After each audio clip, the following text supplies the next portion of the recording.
down. He is on Jeskai aggro, playing against Nick Moore, who's on that Mardu control deck that we saw yesterday. And this should be pretty interesting. Normally, if you think of the green-black mid-range decks like Abzan and Jund, they're a little bit more creature-orientated, and so the Jeskai decks usually win by just basically killing all their stuff. But Nick Moore has Lingering Souls as its main threat, which is a really hard creature to just answer with Snapcaster Mage Bolt. And Jim Davis isn't even on the full-on Jeskai control deck. He's on a Jeskai aggro deck, in which case Wall of Omens is going to be doing work. As we see here, Wall of Omens is keeping back that Monastery Swift Spare. Nick was able to fire up his Shambling Vent and get into the red zone, knocking Jim down to 10 and going up to 19 himself. Jim's just going to draw a card and pass the turn back. And let's see if Nick can add some more threats to his board. And Inquisition is going to reveal an Inspiring Vantage. And we're likely to see another Shambling Vent attack here. Wow. And this is definitely not what I would have expected to see. Wall of Omens holding down the fort while Shambling Vent is just attacking for 2. Into an opposing creature that can't block it. Hey man, you got to get it done. Jim's going to draw a card and pass the turn back to Nick.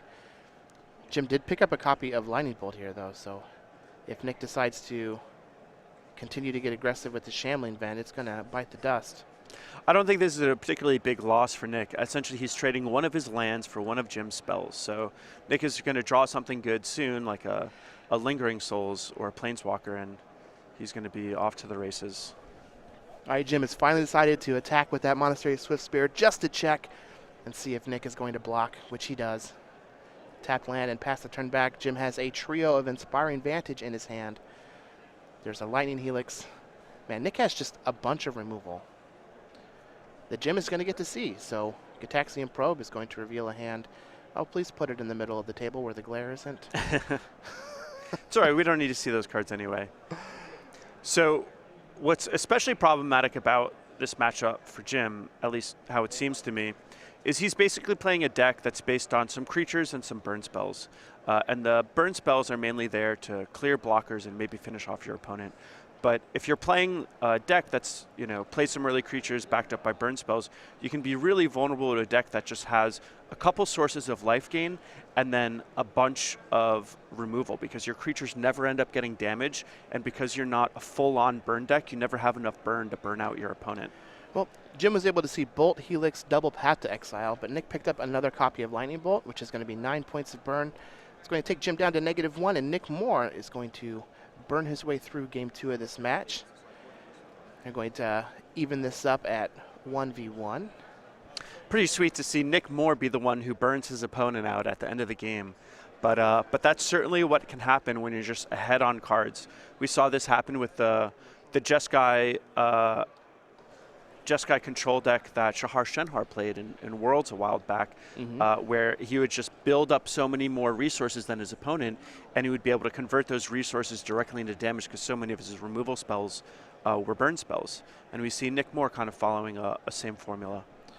Jim's deck is pretty interesting. It seems to be built off of the Jeskai aggro deck that Jeff Hoagland played in Milwaukee with like Mantis Rider, the old modern standby. But let's go ahead and take a quick second and talk about the upcoming pre-release while our players are sideboarding here, where you can get your very own Pandra Noir playmat. Aether Revolt pre-release January 14th and 15th. The StarCityGames.com Creature Collection Pandra Noir. Limited edition playmat available at participating stores. Let your local game store know that you want to have access to this playmat, and they can go online at go.starcitygames.com/pre-release to get set up with the StarCityGames.com pre-release kits. So looking here over the list, who do you think is going to have the edge in this game 3? Jim's going to be on the play, which is going to be a pretty big boon for the Goblin side Monastery Swift player. Yeah, it looks to me like it's going to be just a pretty bad matchup for Jim Davis, to be honest. He's just up against a lot of removal, and everything that he has dies to Lightning Bolt, and he's playing cards like Vapor Snag and Gitaxian Probe and Twisted Image that are going to be pretty lackluster in the matchup for the most part. He has 2 Geist of St. Traps on the sideboard, which I think can do some good work, but Nick Moore, he's got a little bit of life gain. He's got targeted discard. He has an absolute boatload of removal. He's got some Wall of Omens as essentially free blockers. He's got some Planeswalkers to pad his life total. It just kind of looks good for Nick Moore. He's got some good sources of card advantage as well. And his way to win the game, Lingering Souls, is really hard for Jim to interact with. Whereas Jim's way to win by just attacking with creatures is really easy for Nick to interact with. So I think it's going to be an uphill battle. It's definitely good for Jim that he's going to be on the play in this third game. Being on the play or the draw matters so much in these tempo-based matchups, but I think it's going to be a pretty clear example of an aggro deck against a control deck where the control deck just has access to all the tools that it really wants.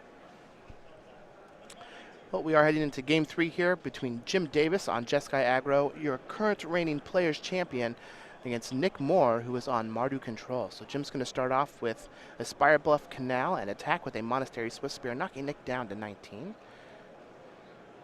Nick's going to start off with an Inquisition of Kozilek off of a Blackleaf Cliffs. So I think if I was Nick, I would be eyeing that Snapcaster Mage in like your average green-black matchup, but the Storm Chaser Mage I think is going to be the better source of damage that also comes down earlier, and Jim doesn't really have any good options for targets for that Snapcaster Mage. Jim may end up using Gataxian Probe, play Snapcaster Mage, flashback Gataxian Probe, just so that he can play a 2-drop. So the Inquisition is going to reveal a Probe, a Vapor Snag, a Snapcaster Mage, a Storm Chaser Mage, and an Arid Mesa for Jim Davis. And Inquisition will take that Storm Chaser Mage. He'll fire back with a Gataxian Probe. And Nick has what looks like 2 Arid Mesa, a Marsh Flats, Path to Exile, another Inquisition, and a Nahiri the Harbinger. So a pretty decent hand for Nick. He was able to lead with a discard spell. He's going to follow it up with potentially another discard spell and a Path to Exile. So a nice draw from Nick, being able to sequence 2 spells on turn 2 potentially to help catch up from the fact that he's on the draw. So Jim will fall to 18 from that Probe. I wonder if we're just going to see a Snapcaster Probe here to get an extra point of damage in on that Swift Spear and cycle through another card. Yeah, I think Jim wants to see another draw. I think he also just wants to get another creature on the board. He knows that his Monastery Swift Spear is likely going to be tagged by a Path to Exile, and Jim does not want to be in a situation where he doesn't have an attacker on the board. Right, so he will fall to 15 on the Fetch Shock for a Hallowed Fountain, then to 13 using Snapcaster Mage to cast Gataxian Probe again, and then his Monastery Swift Spear will attack in for 3 and knock Nick down to 16. Nick is going to fire off another Inquisition here, and we're going to see Scalding Tarn, Snapcaster Mage, Lightning Helix, and Vapor Snag. He's going to take the Lightning Helix. Pass the turn back. He does have that Arid Mesa untapped to be able to utilize that Path to Exile in his hand. Yeah, and I think I would have used the Path to Exile on my main phase because you don't know if Jim has access to any counter magic. There's also that Vapor Snag that can get cashed in as essentially a counter spell, and being able to deny Jim that opportunity seems like a worthwhile endeavor. Especially considering the creatures that Jim has on the battlefield. You know, if he has to Vapor Snag his Snapcaster Mage, that's great, and that pumps the Swift Spear. If he has to Vapor Snag the Swift Spear, you really don't lose all that much because it does have haste and only costs 1 mana. Right. Jim will fall to 11 and play Gataxian Probe. Nick will reveal a hand with 3 fetch lands, a Nahiri, and a Path to Exile.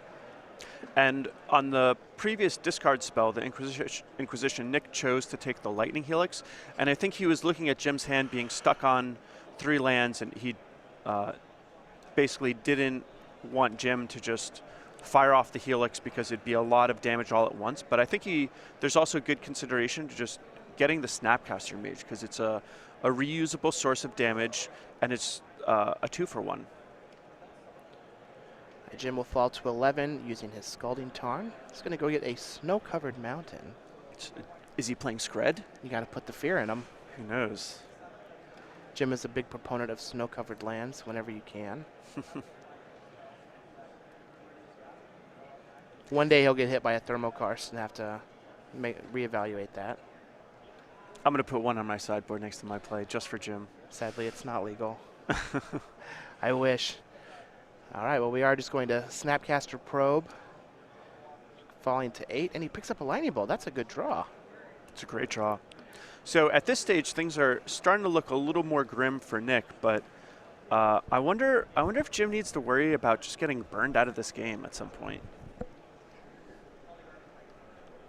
It's possible, since Nick does have both Lightning Bolt and Lightning Helix in his hand, although he doesn't have any of them currently in his grip. Yeah, he has them in his deck, doesn't have them in his hand. deck. Yeah. All right, Nick is going to fetch a basic Plains and Path to Exile the... And now Jim's down to 7 from that Vapor Snag. the Swift Spear. One more fetch land, and Nick just needs a double bolt.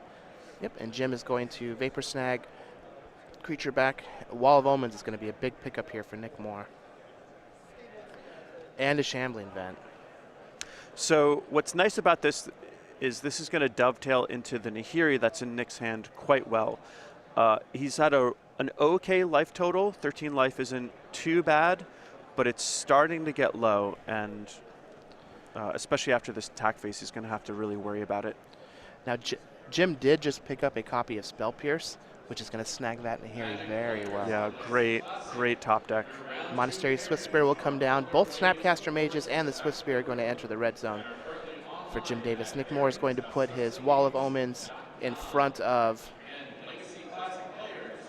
Looks like Jim's tapping the yeah, he does have to tap his wrong his land, other but land I'm to sure cast we'll get Lightning that Bolt. taken care of momentarily. There we go. So he will Lightning Bolt the Wall of Omens. That's going to kill it off when the Snapcaster Mage deals damage, and then 4 damage is going to come across to Nick Moore and bring him down to 9. And this is looking really bad for Nick Moore. Here we have a fetch land, and he picked up a copy of Lingering Souls that he can try and deploy here. Instead of that, Nahiri. Spell Pierce is going to take care of the Lingering Souls. And I like countering that from Jim a lot. He just wants to shove a little bit more damage, and then he knows that a burn spell or 2 is going to finish Nick Moore off, even if he is able to start blocking Jim's creatures. So it looks like he might have picked up a copy of Mutagenic Growth here. So 1, 2, 3, 4, 5, 6, 7, 8. He could put Nick down to 1, but he'll drop down to 5 himself. Yeah, this is a real, I want to say it's a real slugfest, but Nick Moore hasn't actually thrown any punches yet. Jim's just been basically punching his opponent and himself in the face over and over again. So maybe he's just been punching his opponent with his face. Yeah, there you go. Sometimes the best defense is a good offense.